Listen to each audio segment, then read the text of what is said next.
Bonjour, je fais une vidéo pour aller un petit peu plus loin sur la notion de conscience psychologique et conscience vibratoire suite aux messages et aux commentaires que vous avez laissés. Je vous remercie au passage de mettre en mouvement euh, l'information, le ressenti, le vécu, parce que c'est comme ça qu'on avance ensemble. Sur ces notions de conscience psychologique et conscience vibratoire, je voudrais aller un petit peu plus loin pour vous permettre de préciser les choses pour vous-même et savoir où vous êtes.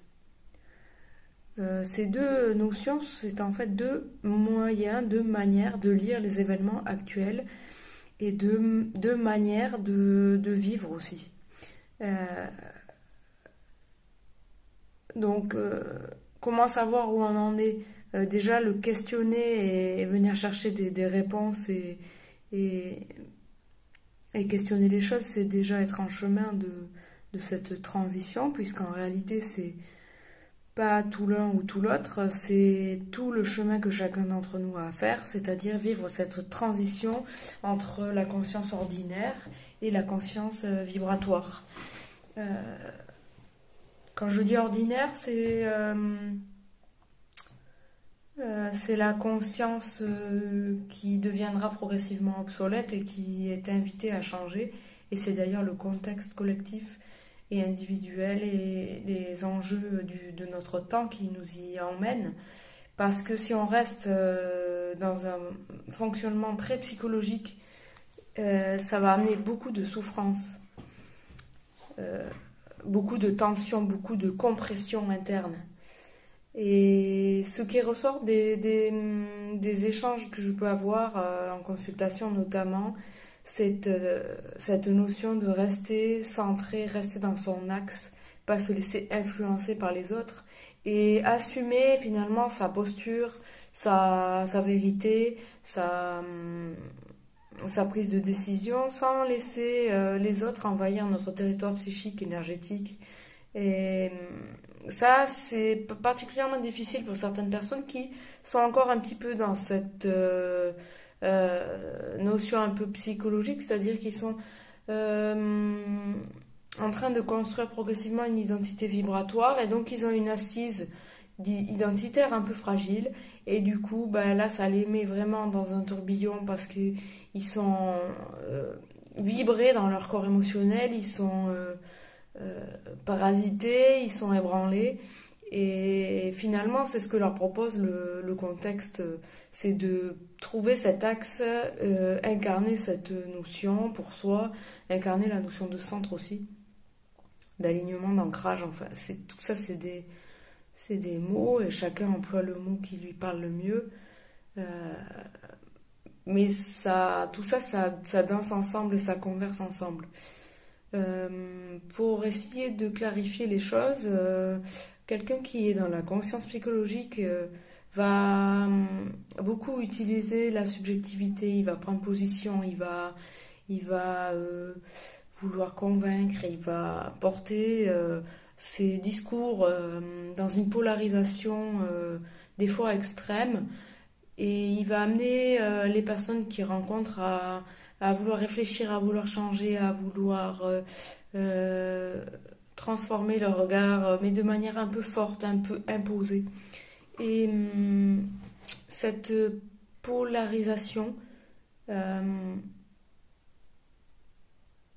va du coup faire travailler chacun d'entre nous à cette notion d'identité vibratoire, de posture et d'assumer où on est par rapport à ce que l'autre nous dit.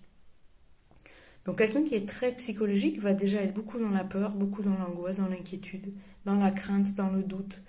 Euh, les projections d'avenir vont être compliquées, beaucoup de désespoir, etc., etc. Tout cela, ça exprime de l'état d'âme, beaucoup d'imprégnation de mémoire de l'âme. Et aussi une polarisation dans le sens de je suis pour, je suis contre, c'est bien, c'est pas bien, etc. Voilà la typologie à peu près de quelqu'un qui est plutôt dans la conscience psychologique. La notion de conscience vibratoire, elle va amener la personne à vivre les choses un petit peu différemment, c'est-à-dire elle va déjà lui donner cette capacité de recul par rapport aux événements, et du coup, l'événement va être porteur d'une instruction, va être porteur d'une invitation à clarifier ce qu'on ressent, ce que ça met en vibration à l'intérieur de nous, ce que ça met en mouvement, qu'est-ce que ça provoque, qu'est-ce que ça questionne. Donc il va y avoir plutôt une mise en perspective du collectif, des événements, de chaque chose relative à la vie quotidienne, au relationnel, à tout ce que finalement cette période met en évidence, met en relief, puisqu'elle est révélatrice aussi de là où chacun en est. Donc tout est respectable, mais il est impératif de pouvoir se situer et de pouvoir assumer aussi là où on est, pour ne pas céder à la psychose, à la polarisation collective, et du coup cheminer et progresser vers la construction de son identité vibratoire, de son centre, de son savoir, de comment se positionner face à l'entourage. Est-ce que je garde le silence? Est-ce que j'assume une parole, une posture? Et ça, c'est pas immuable, c'est pas toujours la même chose selon à qui on a affaire. C'est arriver à ressentir aussi où est l'autre, respecter ses peurs, respecter ses limites, et à un moment donné, savoir aussi se taire, parce que c'est parfois aussi la meilleure ou la manière la plus intelligente de répondre à quelqu'un qui est très animé de la mémoire de l'âme et qui va être énormément mis en vibration au niveau du corps émotionnel.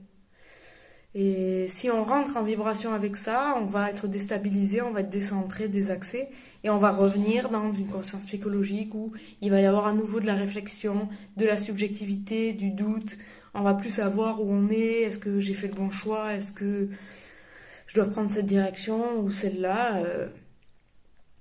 Donc voilà un petit peu les deux différences. Je ne les oppose pas, mais c'est vraiment deux niveaux de lecture, et ça nous met dans deux taux vibratoires entre guillemets différents. C'est-à-dire que la personne qui progressivement s'installe dans une conscience vibratoire va être forcément beaucoup plus paisible, beaucoup plus posée dans la manière de vivre les événements actuels, collectifs, et sera plus facilement en capacité de prendre des décisions et de savoir comment son chemin doit se tramer, se glisser dans le collectif. Parce que le tout, c'est que chacun trouve sa manière et trouve son intelligence. Tout est légitime, tout est une forme de réalité. Chacun habite sa réalité, et ça, débattre là-dessus, ce n'est pas très intéressant. Ça fait perdre beaucoup d'énergie. En revanche, savoir sentir où se place l'autre, savoir sentir où nous-mêmes on se place, et respecter où on est, sachant que ce où on est sans cesse en train de se réajuster et de se transformer, c'est apprendre à danser avec les autres, à danser avec les événements, sans jamais se perdre. Voilà l'intérêt d'une conscience vibratoire. Et il y a également la notion de l'énergie dont je parle un petit peu dans mes écrits. C'est arriver à récupérer, quand on est encore un petit peu dans la psychologie, c'est-à-dire la réactivité, la mise en vibration émotive. Il faut comprendre que ça, c'est de l'énergie. On s'en fout que ce soit légitime, bien, mal, mal placé ou je sais pas quoi. Ce qui nous intéresse, c'est cet aspect énergétique et vibratoire qui peut être récupéré au profit de notre croissance, de notre conscientisation, de notre agencement structurel aussi, parce que ce processus de conscientisation et de construction d'identité vibratoire, il est énergétique.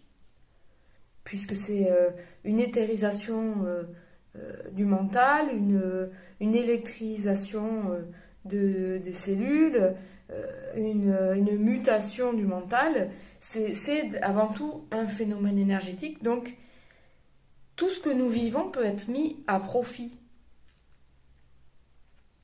pour participer à ce processus. Et quand on arrive à saisir comment ça fonctionne, ça devient assez passionnant parce que tout a son utilité.